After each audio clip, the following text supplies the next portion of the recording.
everyone? Welcome to another episode of my home birth series.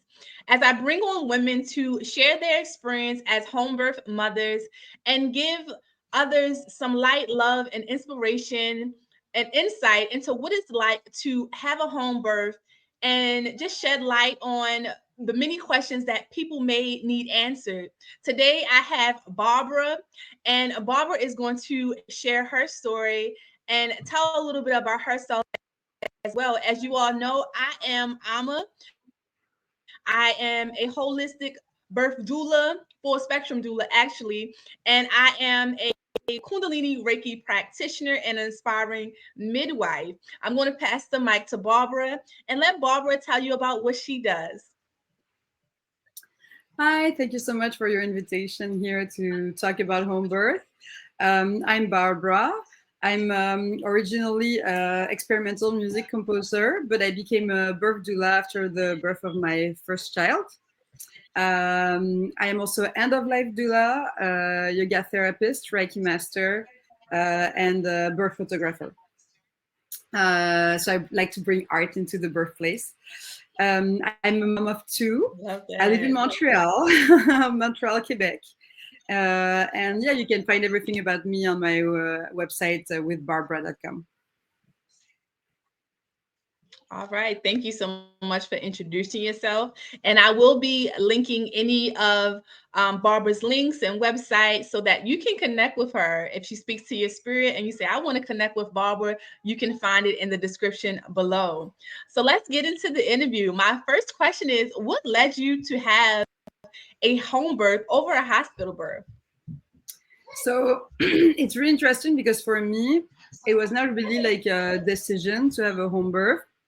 In my mind, it was completely, it was the only option. It was the natural option. So when my partner and I started talking about birth, and I was talking about, yeah, you know, when we'll have the pool in the living room and stuff, he was like, wait, what are you talking about? What, are we going to the hospital? And I was like, well, no, of course we're birthing at home, you know? And we got this moment where it was like, what? And for me, I was like, oh my God, yeah, for you, the normality is hospital, right? But for me, it was like, oh, no, you know, birthing a child is normal to be at home because there is, you know, almost no risk at doing it. And we've always done it this way. For me, it was more a decision to decide to give birth in a hospital. That's where you take the decision. It's kind of like the baseline. The by default is birthing at home. And then sometimes you make the decision to birth in the hospital because maybe, you know, I don't know, you have a condition or it's where you feel safer or anything. But for me, the baseline was like, of course, by default, we're birthing at home, you know. I love that answer. And it's so funny because for some people they could feel like the norm is usually to birth in a hospital, but you're Yeah. saying like no, the natural response for me is to birth at home because home is where I'm comfortable. Home is my familiar environment. Home is where I'm at ease. So why wouldn't I birth at home, right? And it's also what we've been doing for so long and all over the world, you know. And I really believe that it's not because the majority of people birth in the hospital that it's the norm. You know, it's like the normality in a way. Normality is physiology. That's nature. It's like natural. But birthing in a hospital is just what the majority of people does. You know, for me, it's very different concept, right? And also, I think it's your, you know, it's also the way you're educated. I'm a person who likes to read a lot of books and watch a lot of documentaries. So when I did that, I didn't like just show up to birth, right? I was kind of like, well, wait a minute, you know, we prep so much for, you know, work. If we have a work presentation, we're gonna work our asses off. Sorry, we're gonna work so much for, you know, like so many weeks or months. But then when we give when we give birth, we don't even read a book, you know. For me, it doesn't make sense. It's the biggest project No, of your life. I at all. Yes. The most intimate time to me, birth is the most intimate time in a woman's life, right? And although it's a very intuitive and natural process, there is some work that has to go into it, right? And the work honestly is more for you to let go of the fear so that when you birth there is no blockages, right? Because Yeah. fear comes from lack of knowledge, so there is a little bit of work that has to go into it. A lot of people, when I tell my story, when I'm So like, I birthed at home. Well, when they're like, "Oh, how was it?" and I say, "It was great. We birthed at home," and people are like, "Wow, you're so courageous." And I'm always like, "No, it's courageous to birth in a hospital." Because me, I didn't have to fight with anyone. I didn't have to have courage. All I had to do is kind of surrender, you know. But when you're in yes, hospital, you have to yes, that's surrender yes, in a hostile environment where people and are fight. trying to, like make you, think about stuff, right? So for me, it's Yes, not, it's more courageous to to birth in a hospital. yes, absolutely. I 100% agree with you. And by the way, birth is not the type of process where you want to fight. That's the last thing that you want to think Mhm. about while you're birthing, right? When you're in the motions, in the flow of opening yourself up to birth your baby, you don't want to fight. You don't want to fight. I'm telling Surrendering you, is the it's only thing you can do. it's a yes. Yes. So my next question is, you kind of went over this a little. How did you prepare for your home birth? So for my first home birth, because I wanted to have a home birth for my first child. It ended up in a hospital transfer because my cervix retracted from 8 to 4 after 30 hours. So my midwife was like, I really don't know what's going on. We're going to have to transfer. And then my baby's heart rate really dropped a lot to 48, which is like, you know, as a doula and aspiring midwife, that, when we're in the 90s, we're already worried. But when we're in the 50s, we're like, holy cow, So I had a C-section, emergency C-section. So my home birth went to complete opposite to what I wanted. For my second child that was born 8 weeks ago, I had a HVAC, so a home birth, a home vaginal birth after a C-section. For my first, I really did a lot of spiritual preparation. When I say spiritual, what I mean is that I was very much trying to tune in my butt. So yeah, for my first birth, I was really preparing in a spiritual way. Like, and when I mean spiritual, what I mean is more like sacred, the sacred part of birth. Because for me, there are many parts of birth. There is the science, which is very important, the physiology to understand, and you have the spiritual aspect, which is I'm gonna die. The person that I was before is gonna die that day, and dying is hard, and I'm going to rebirth. And birthing is even harder than dying. I'm going to birth a mom, and a baby at the same time. Yes. So I was trying to prepare for that for my first birth, and I was very connected to my child, and it felt really like I was doing this as a team with my baby. So that was my prep: reading a lot of books, watching a lot of documentaries, and trying to connect as much as possible in order to feel like I'm not alone in this. For my second child, uh, of course, you have I think you have couple children. So when you have already a child, it's really hard to have time to do anything for yourself.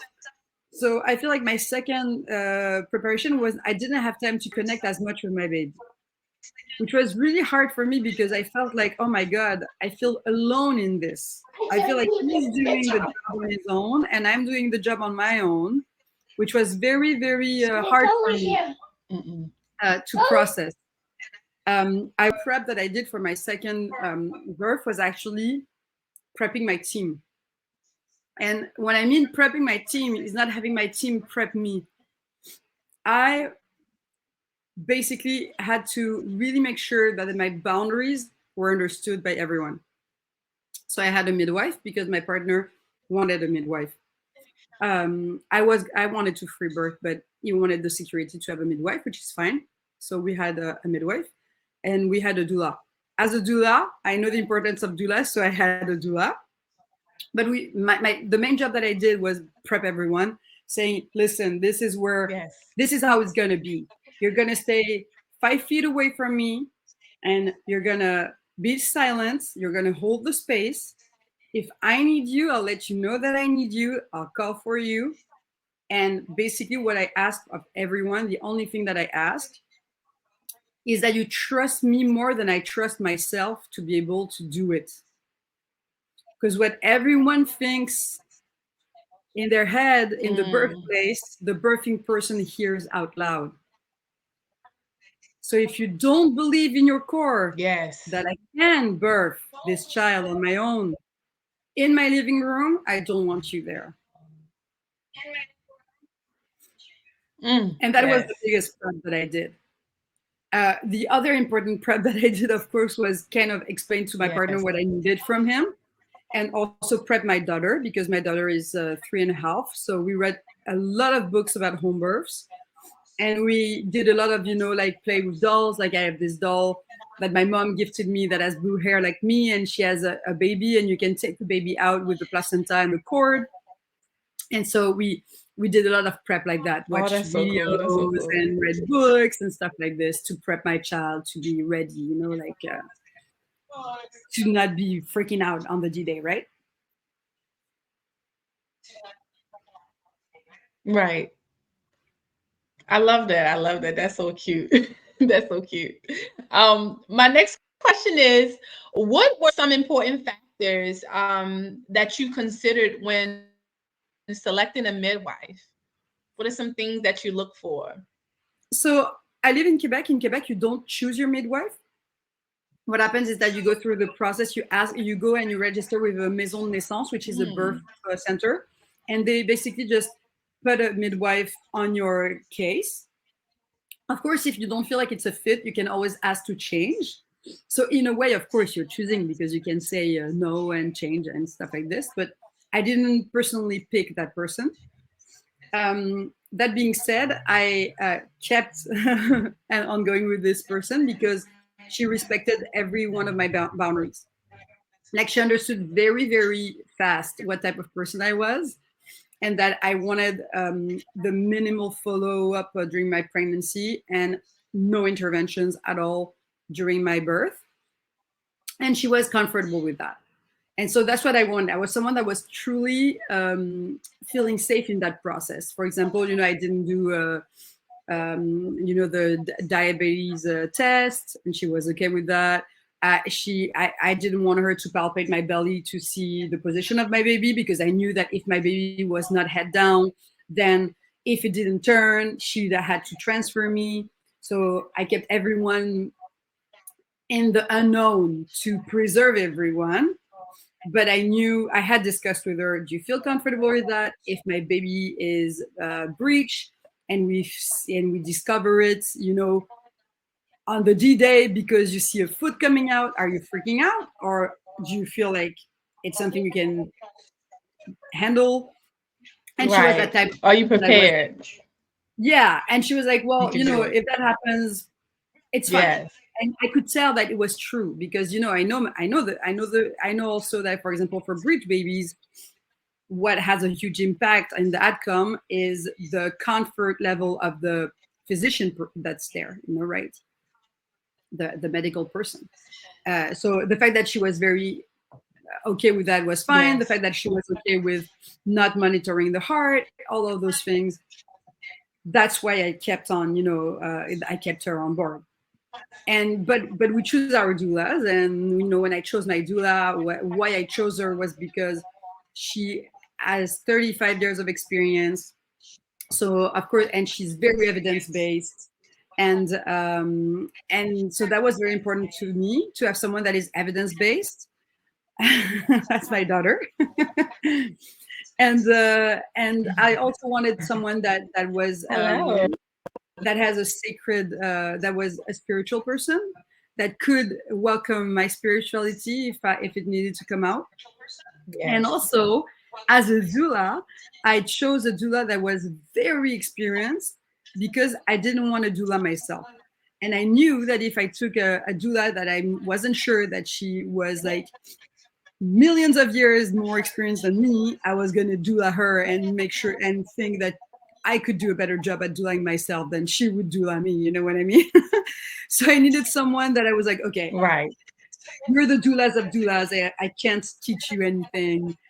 I'm going to let you take charge of me if I need to, you know, I'm going to surrender. Yes.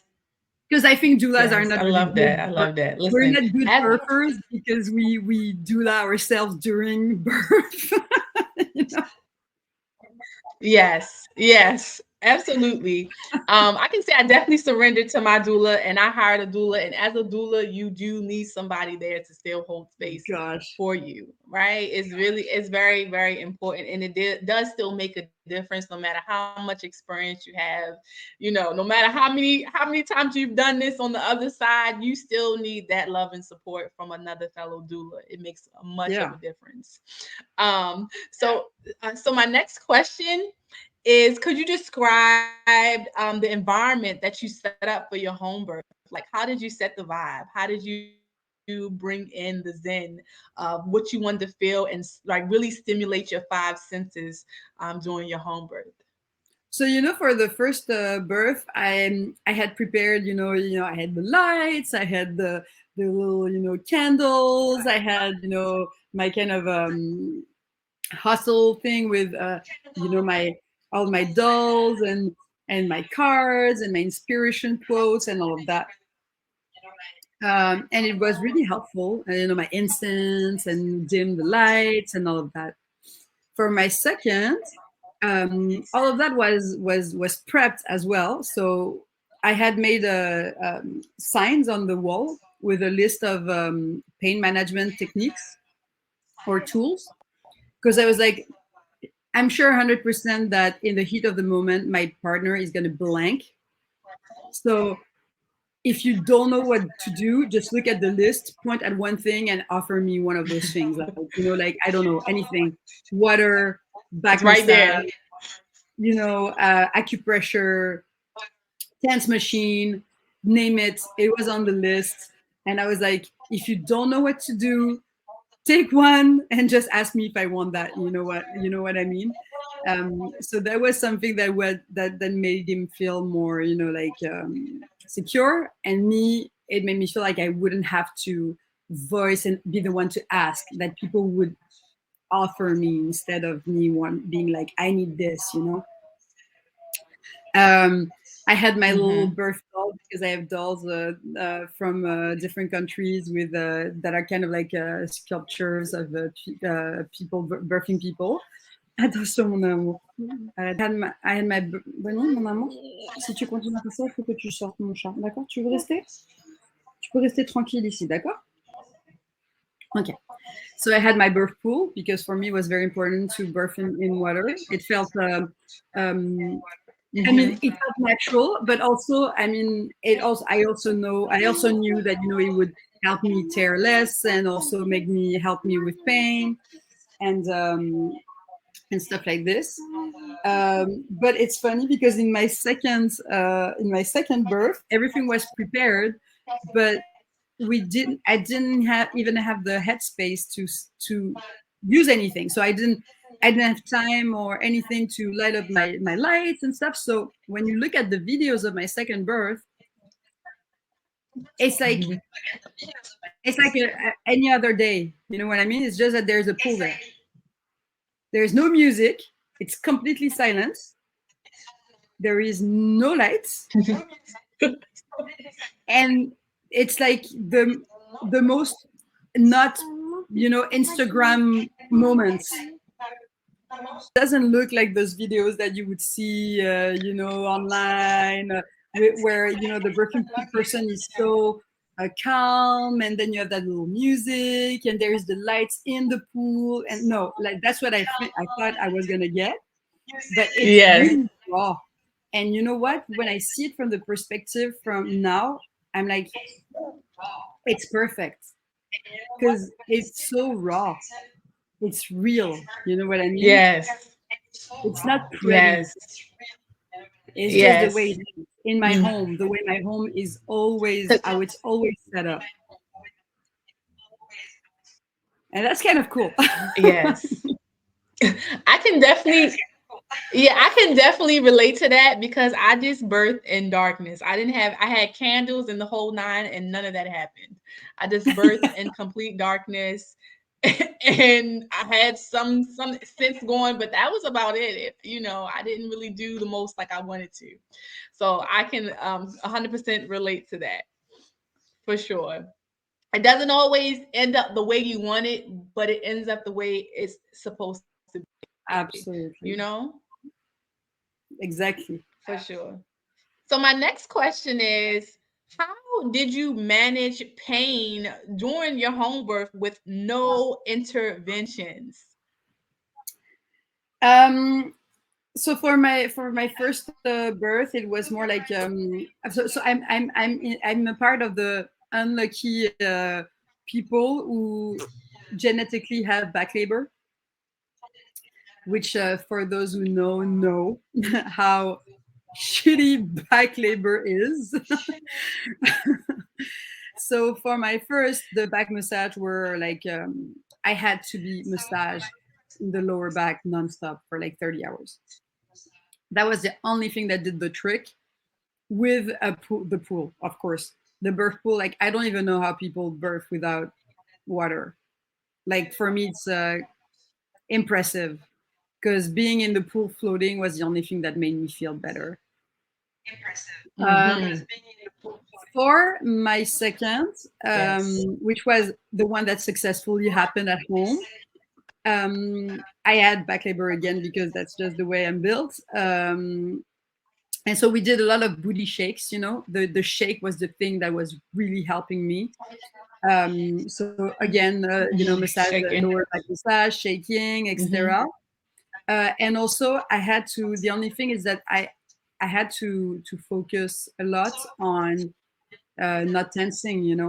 Because when the pain comes and gets stronger and stronger, you of course you're resisting, and resistance just hurts more.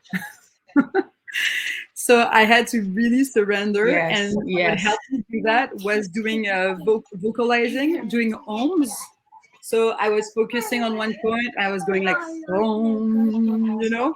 And I don't know why I did that, but that's the only thing that really worked and helped me really, have vibration through my Mm-hmm. body and relax it. Also, we know that the vocal cords are very similar in shape with, the cervix. So it's really two things that are very, Cervix. very linked. Mm-hmm. Um, and so that helped me a lot with pain management. Of course, my doula helped me a lot. My partner helped me a lot. But I didn't try to manage the pain that much. Like, what I mean is that for my first, I was really, really sure that I was going to be fine. And we did a lot of pain management and stuff like this. For my second, I was very worried that I would not stand the pain. I think it was the trauma that was tapping into the trauma of my first birth that didn't go how I wanted. So I was very scared that I was not gonna.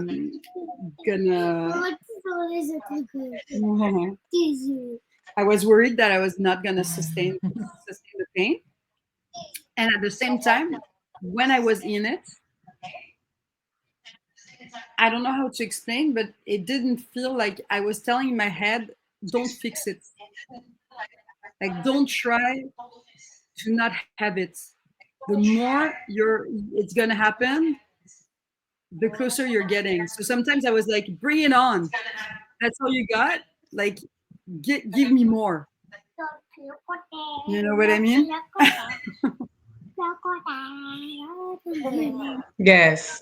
Of course, in transition, Yes. that's not what I was Yes. saying. In I transition, I was love like, that. I love that. kill me. Of course, of course, of course, of course. And I feel like tensing up during labor and during the discomfort of the contractions is inevitable, right? But it's important that we come back to center and just remind ourselves, like you said, like this pain is bringing me closer to meeting my baby, right? So the more intense the contractions become, the more I'm opening up to birth, which means it'll be over soon, but it's hard. Sometimes it can be hard to get to that space, but you always have to remind yourself of that, so you flow into it and don't fight against it, because we don't want it to stop, because when we stop, it's going to take longer to birth our baby. Yes. Yeah, well, I was not like So in my I head love that. I thinking, love that. I was not thinking, oh, it's gonna end soon, because of course my all my trauma from my first birth was coming up.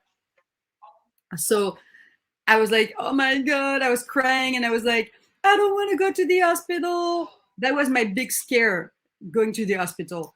And then I was like, this if this is going on for 30 hours, I'm not going to be able to do it. And I was crying because the first time was 30 hours. So in my head, it was going to be 30 hours. Again, like the story would repeat itself. But what I was really thinking in my head was the things that I tell my clients also as a doula. No one has ever died of a contraction. Even if you feel you're going to die, no one has ever Never. died of a contraction pain. So, I mean, you're not Never going to ever. die. And like, Ever. I was also thinking, like, if you think about it, when you birth, you spend more time not hurting than hurting, because contractions are shorter than the time between contractions, right? So then again, I was like, Barbara, if you think about it, you're hurting less than hurting during that whole process, right? So that was also something that I was trying to tap into. Yes. And the last thing that really helped me was that at one point, donne-moi une seconde, mon petit amour, ok? Mon amour, mon amour, si tu veux rester écouté, il faut que tu restes tranquille et que tu ne... Ok, mais tu restes là.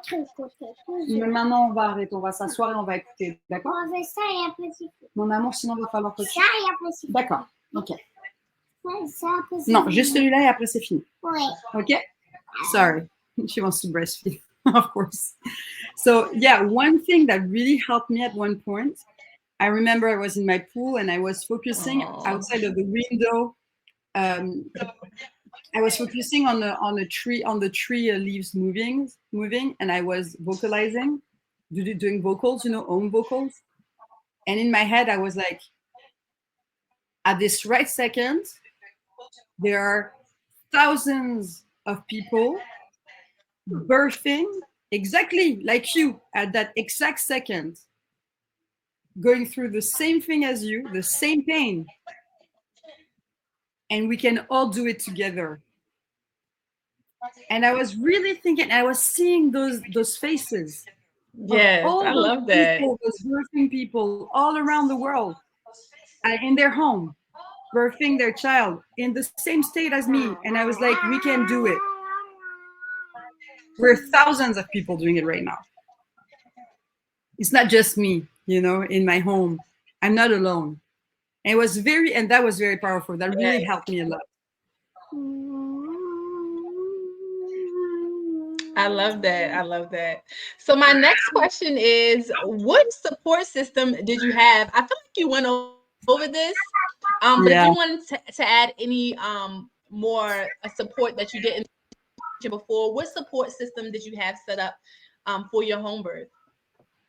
But first of all, I think we need, even though it's not perfect, I need to say that I'm very lucky to live in Quebec, and therefore to have a system that supports my home birth. Especially since I'm a VBAC. I'm over 35 years old. I have a scarred cervix from from a papillomavirus that I had when I was younger. My first labor stalled. So usually when we have a first labor that hasn't, moved, that we stayed, probably that we don't know if our cervix dilated or not, they will tell, the medical, environment will tell you it means you can dilate or whatever, you know what I mean? My baby was maybe breech. We didn't know. So I was adding all those things, right, together that were completely against me, if you think about it, in Mm-hmm. many other countries or provinces or states. So I was very lucky, first of all, to have that. I was supported by a system that allows me to do that. Yes. Yes. My doula, of course, my midwife who respected my boundaries, even though it's not natural for her, because she's trained to intervene, just like medical providers in a Mm-hmm. hospital. My partner, who was more, even more this time. The first time, he was kind of surprised. The second time, he was like, "You're gonna do it. I'm not even worried. It's fine." He didn't even really want to go to the midwife meetings, monthly, because he was like, "Let's just do this. It's fine." So all of that was really helpful for sure. Yes. And I was supposed to, yeah, my mom was supposed to come, but I birthed a little early, and she was supposed to land, she landed 12 hours after the birth of my child. So she missed it by 12 hours. Oh wow. Yeah, Wow. so that was just Wow. I was disappointed, but at the same time, now that I see it from with a distance, I think she would have freaked out, and I think it would have brought me outside. So what I thought was going to be a support system, I think was something that was not a real support system, because I really think that deep down she was going to be a distraction more than support.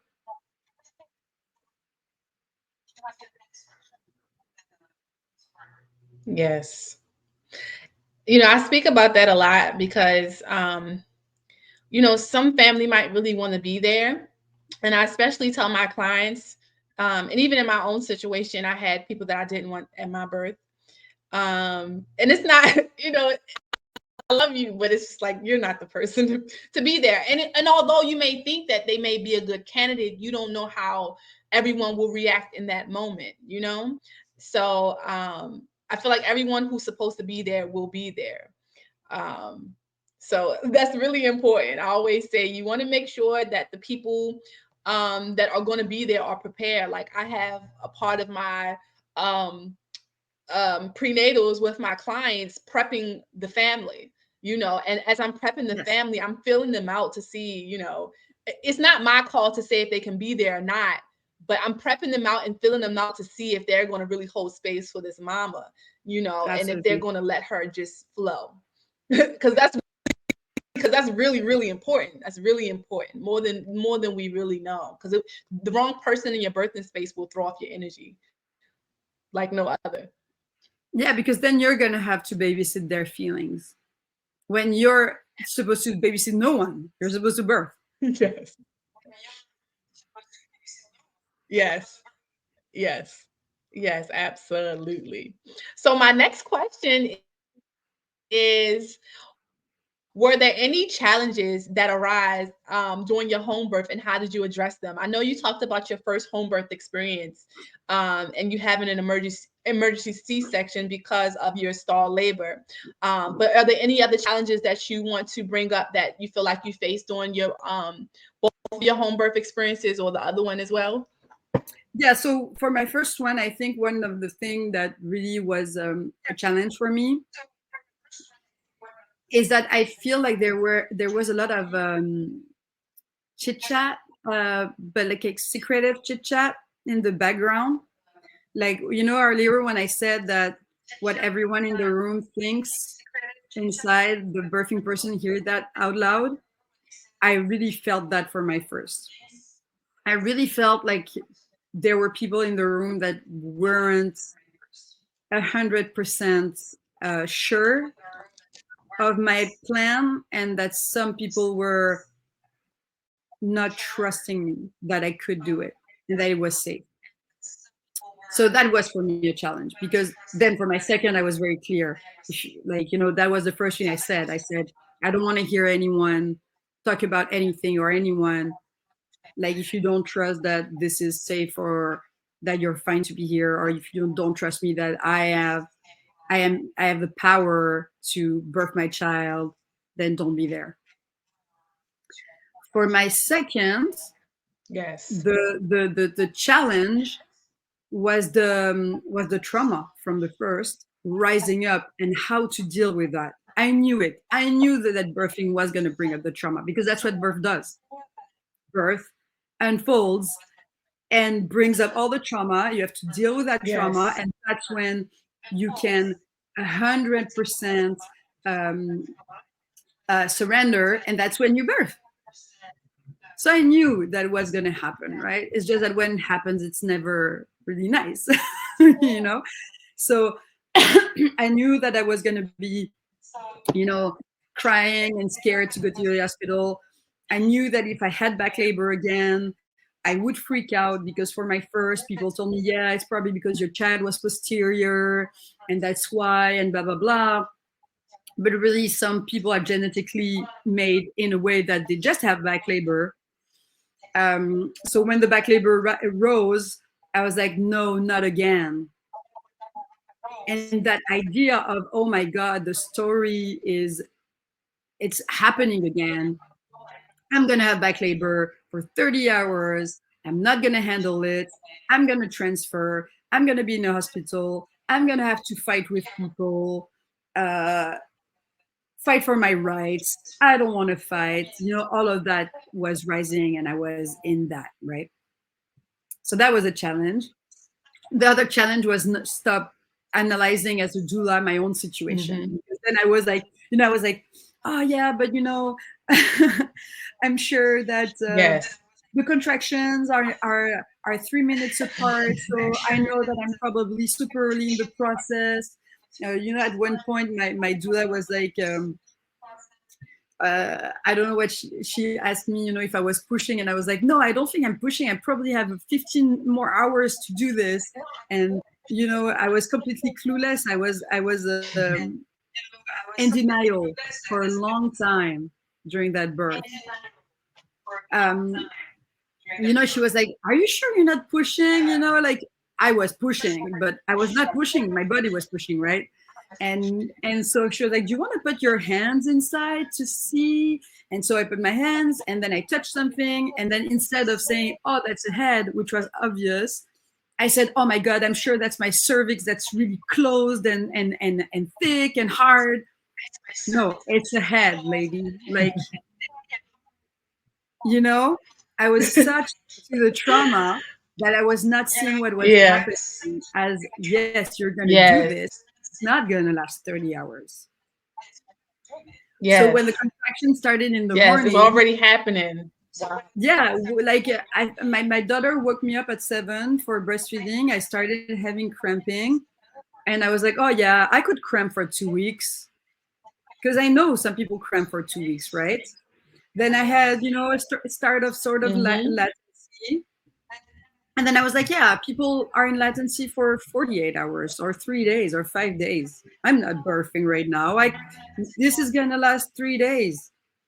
And then, it started picking up. And then when it started picking up, I was like, my partner was like, do you want to call the doula? And I was like, no, I'm not going to be that client that calls their doula when they're like 3 centimeters and when the doula has to stay 25 hours and blah, blah, blah, because I've been to those births where I've been called early and stayed 25, Yes. 30 hours. Yes. And it sucks. But it's okay. It's a part of the job. But I know that it's hard. So I didn't want my doula to stay for Yes. freaking 30 hours. So, it's every time I was kind of like, no, let's not do this. And like, when my doula was like, do you want to call the midwife? I was like, no, because then she's going to stay for 10 hours and ask me every 15 minutes to listen to the heart and it's going to bother me. But then we called her and the head was out. You know what I mean? So it's kind of like that was a challenge. I had to go against my trauma and my doulaing.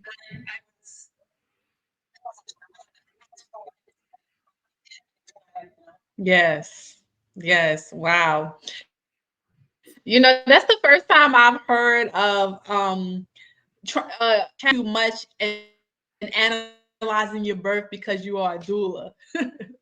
And most of the women that I have interviewed have been doulas. I've been trying to get some of my clients to come on and other women, but most of them have been doulas. So that's the first time that I've heard that, but it's very, very real. So thank you for sharing that for sure, because it's very real. Birth is not an activity that requires you to think. You just need to feel, right? You need to feel and be in the moment. And I do want to add as well, as Barbara talks about, her previous birth trauma that came up. Even if this is your first baby, it's important to, from any type of trauma that you experience, you never know what can come up, right? Birth leaves you wide open, where a lot of things may come up that might not even be pertaining to birth, but it's pertaining to you. Yes. And since your sacred center is opening up, it's coming through to be purged as you're birthing yourself and your baby. So in that moment, in those times of those endorphins kicking in, and you kind of like going to another place, it might be some things that come up, and you don't even you can't even talk about them or think or realize what's going on in that moment. But birth can be very triggering in that sense, because you never know what things may come up. Absolutely. You really have to address the trauma in your life before birthing. And if you don't do it, your children will do that for you when they're there anyways. So it's better to start the process before. Yes. One other, and I think the last important challenge that I had to. Yeah, go for it. You always what? No, I just want to say, I always say, I don't feel that anyone will be ever 100% healed before they have children. But it's important to start the process, right? Because not only will it come up during pregnancy, it will come up during the birth, and it's definitely going to come up during the postpartum period, right? So having that some sort of awareness and willingness to face certain things will leave you less triggered and feeling less defeated when those things come up, because when you're rebirthing yourself and you're opening yourself up, it is to truly rebirth yourself. And to truly rebirth yourself means to shed parts of yourself that may be holding you down, that you might not even realize, right? So even though through the postpartum period is a lot of hormonal changes and other things that may play into why women sometimes have postpartum depression, I truly believe that one major factor of that is all the things that are coming up to be healed all at once, and it's very overwhelming. Very overwhelming. I agree with you absolutely 100%. One of the things that also the last challenge that I had to deal with, I think, is I had my child that was present at my birth, and when you go online, you see a lot of birth videos where it's like people birth, it's kind of like super peaceful at home, and the older siblings are there and they're so welcoming, because we never show the videos where the kid is freaking out. And my kid was highly prepared. Like, I have a very, very, very smart 3.5-year-old, very prepared little girl who knows very well birth. And yet, seeing her parents in pain was really hard for her. And she asked a lot to be removed from the space. So my partner had to remove her from the space, which means my partner had to remove himself from the space, which I think was very challenging for me, because as soon as my daughter went to sleep and my partner joined me, boom, I birthed in like 45 minutes.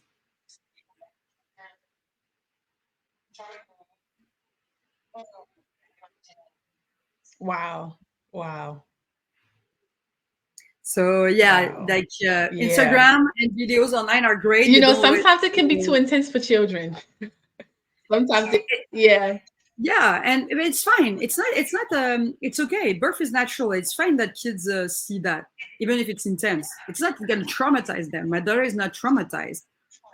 It's just that Yes. you have to be prepared Yes, that someone's going absolutely. to have to take care of your child instead of you, Right. you know? Right. And that it's not going to be like Pinterest or Instagram like, you Yes. know? Absolutely.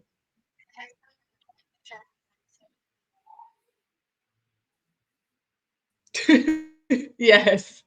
Question is, how did you ensure the safety of both yourself and your baby during your home birth? You know, safety is a big concern when mothers are considering a home birth and they're wondering like, well, is this safe for me and my child? Or, you know, will we be okay birthing at home because the hospital is set up to be there in case of emergency? So how do you make sure that you're going to be safe?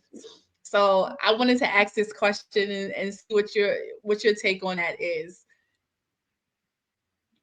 So to be honest with you, for me, the way to be safe was to birth in my home.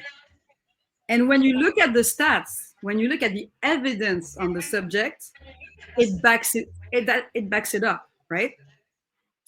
So I didn't do anything except choosing a home birth for the safety of everyone. The thing that I did though was have a midwife, which was my partner's Mm-hmm. request. But even then, I called my midwife. The head was I was crowning when my midwife entered the room, and she stayed about 10 feet away from us. She didn't say a word. She didn't approach us. We never listened to the heartbeat of our baby. We never did anything, any cervix checks or nothing.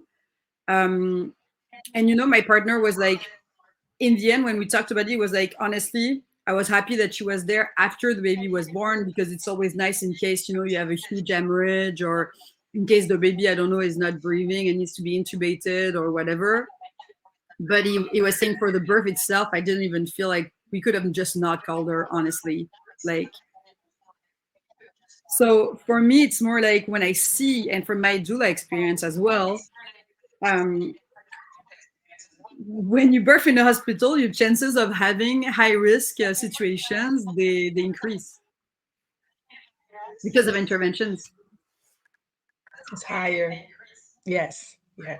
And the evidence Yes. backs it up. It's not Yes. me just saying this And you because I'm know, a I also, woman, you know? yes. And you know, I feel like the need for safety increases because most women that go into the hospital are in constant fight or flight, right? So when you're in a space of constant fight or flight, your labor is not going to progress the way you may want it to. And if you never have that experience to know what it's like not to birth in flight or fight, you might not even realize that this may not really be your norm, or these things may have never came up if you weren't in that type of environment, right? Well, you know, it's kind of like you always hear that story of, wow, if I had birth at home, I would have died because I had this huge hemorrhage. And then I'm like, okay, wait, let's analyze your birth story.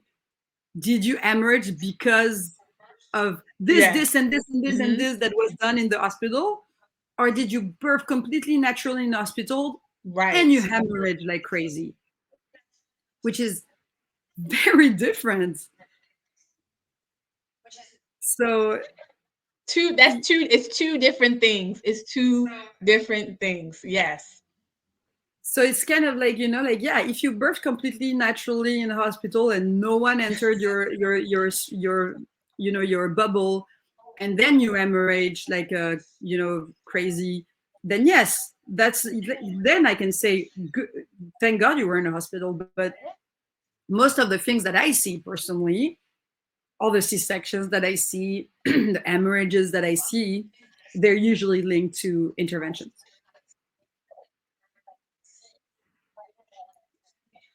Yes. 100%, 100%. You know, and I feel like as doulas, because we've had attended births and been in the environment, and also talked to so many women, even if we didn't assist them, um, we can definitely say that for a fact. You know, Yeah. um, It's very real. It's very real. So it really makes a difference. And a lot of women would say, well, I could never birth at home because this and this and this happened to me during my birth. And then I have to ask them to go into their birth story to see the reason, the real reason why those things took place. Now, some cases it might happen before they even get to the hospital, right? So, we're not saying in 100% cases, but most cases, it is a cascade of interventions. That one thing led to another, that led to something else, and that's just the way it usually goes. It's a prism, they're stuck in one prism of view, but what they do in their interventions, Yes. it's always based on good faith. Like they want the best outcome for you. It's just that the only way they know how to try to do that is a non-physiological way, which gives non-physiological outcomes like C-sections. Right. And the truth of the matter is, in the hospital setting, they are trained to assist birth in a certain way. So allowing a woman to naturally birth out of their comfort zone, right? Because they don't have control over they're not there to mold it the way that they're used to. So if they're programmed to do it a certain way and then you take them out of their element, then they're biting their nails, because they're afraid. They're actually fearful of the natural process. Yes. Because they've only been trained to do it a certain way. So it's nothing that you can really take personal or say that, they're out to get me, even though it may be some people who just don't have good intentions at all. But the bottom line of it is that most of them, they're just trained that way, Exactly. and they're not going to be for you a natural way, is because that's all they know. That's all they know. And they do the same process every day over and over and over again.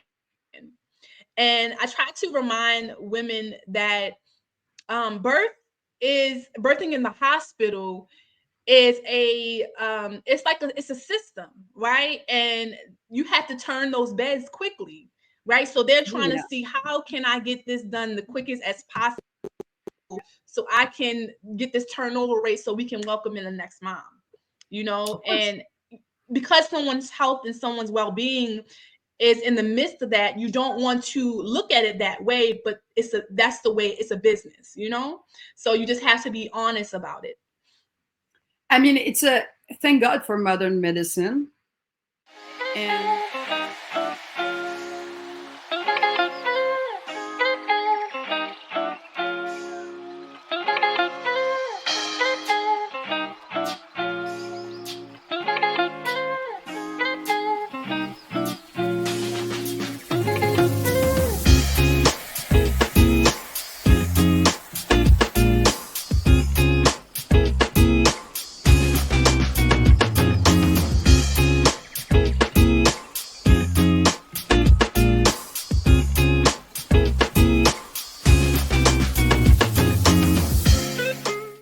And thank God for modern medicine in emergencies. I think it's great that we have that to, like when we are in a real emergency and we need that, it's great that we can have access to that. It would just be great if we could just, like if the baseline could come back to birthing the natural physiological way, having access to pain management, because that's amazing that we do have access to that if we want. I don't know. But have only medical intervention when emergencies arise. And then we would have the best of both worlds, Yes. Yes, absolutely. Absolutely. So my next question is, what moments or aspects really stuck out to you during your home birth? Like what is something that you look back on and it makes you smile? You're like, that's a memory that I'll never forget during my home birth. So the memory,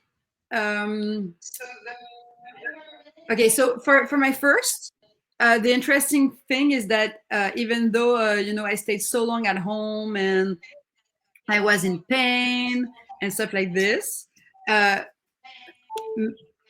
best memory is being at home rather than in the hospital. like most people that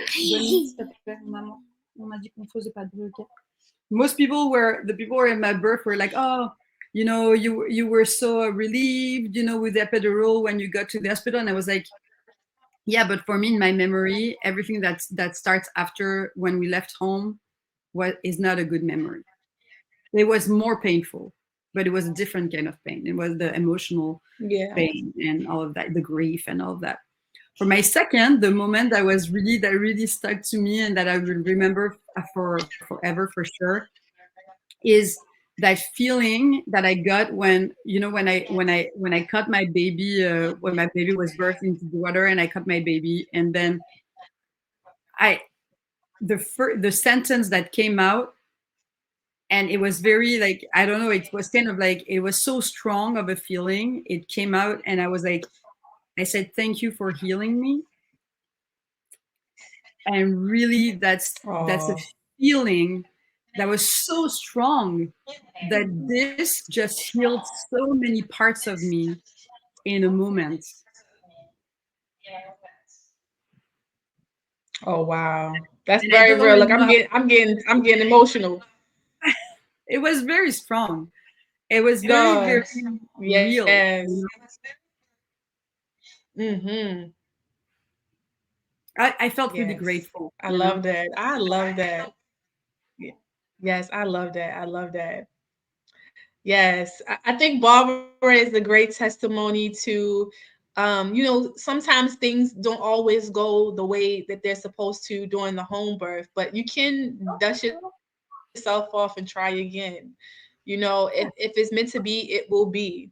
If you believe in yourself and you have the strength and the faith to know, um, that it can be a possibility. You know, sometimes there may be some factors, but I always say, you know, just make sure that the high risk are really high risk. Do your research. Get a second, third, fourth opinion, you know?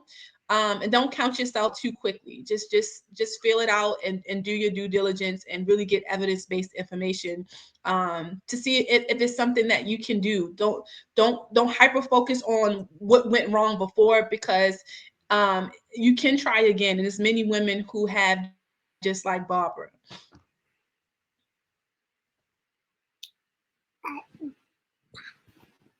Yes. So my next question is, do you feel that your home birth experience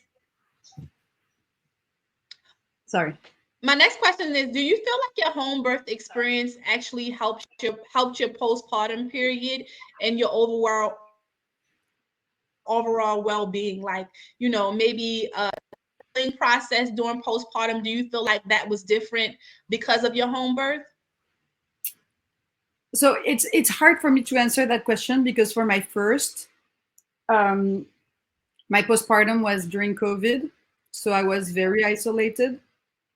So it was very hard. What I can say is that a huge difference is that for my first, after the emergency C-section, I had a lot of trouble with my milk supply. A lot of trouble.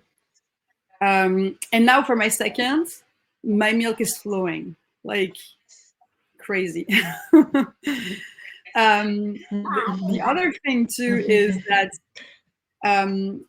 you know, the first night after my home birth, I birthed at like 10:50, and you know, we just went to bed in our own bed with our baby, and you know, my partner slept like a rock for I don't know, 6 hours.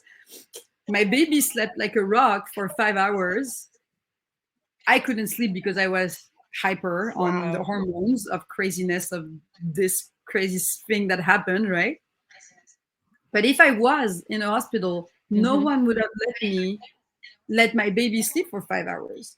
I would have had someone knock on my door every hour and a half and tell me, no, you can't let the baby sleep. You have to breastfeed your baby. Otherwise, you know, he's gonna. To finish answer your question, if I had been in hospital, they wouldn't have let me, you know, sleep, and they would have tried to manage my, you know, feeding and stuff like this. So just being in my home, welcoming, my baby, letting him sleep when he needed to sleep, and like eat when he needed to eat, with no monitoring, because you can't monitor. It's a natural process, and all babies are different. It's not about monitoring, Yes.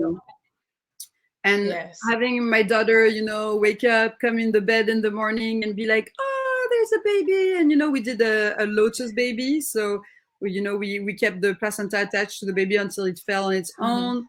My daughter arrived and she was like, oh, that's the placenta. And she was super excited, and just being in our home like that, it was really, really great. So I think that helped for like milk supply and just overall wellness. But what I want to say is that, viens mon amour, viens faire la tétée. Viens faire la tétée. Viens faire la tétée. It's okay.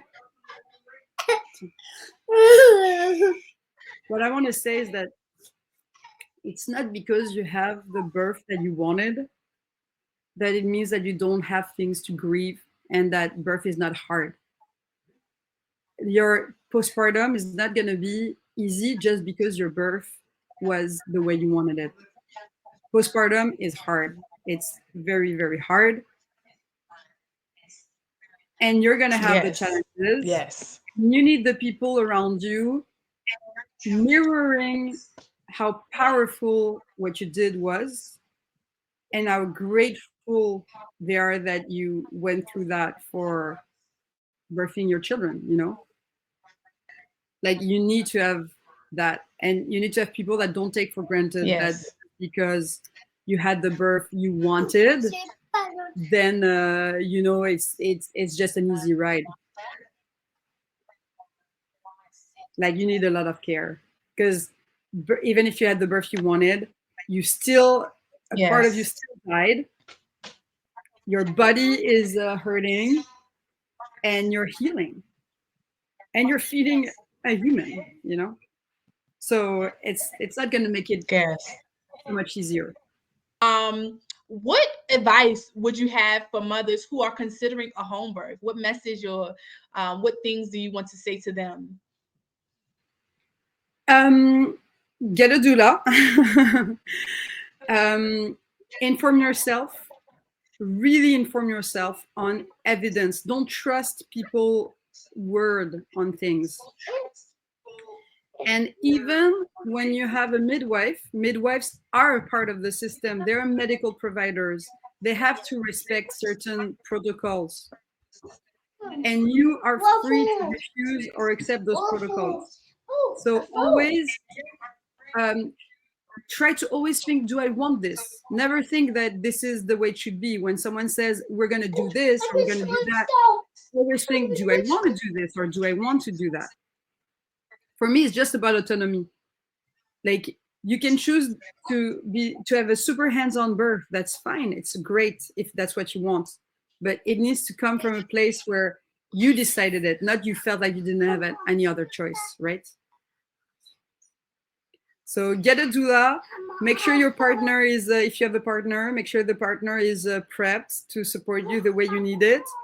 Surrender and be well informed, because even if you want to have a home birth, which is amazing, if you have people around, if you're not just on your own free birthing, you're gonna still have to express boundaries, make choices. And if you transfer, you want to have people that have your back and that are prepped for this eventuality, That's what I would say.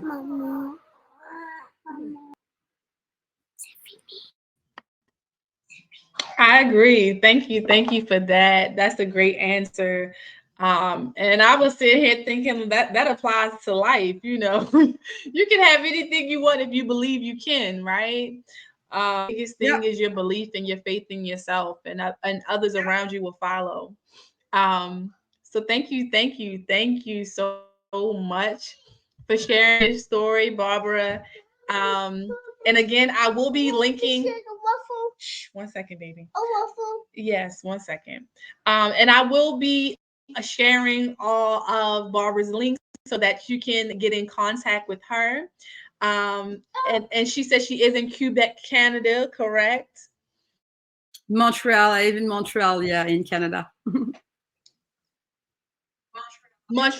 Montreal. Okay.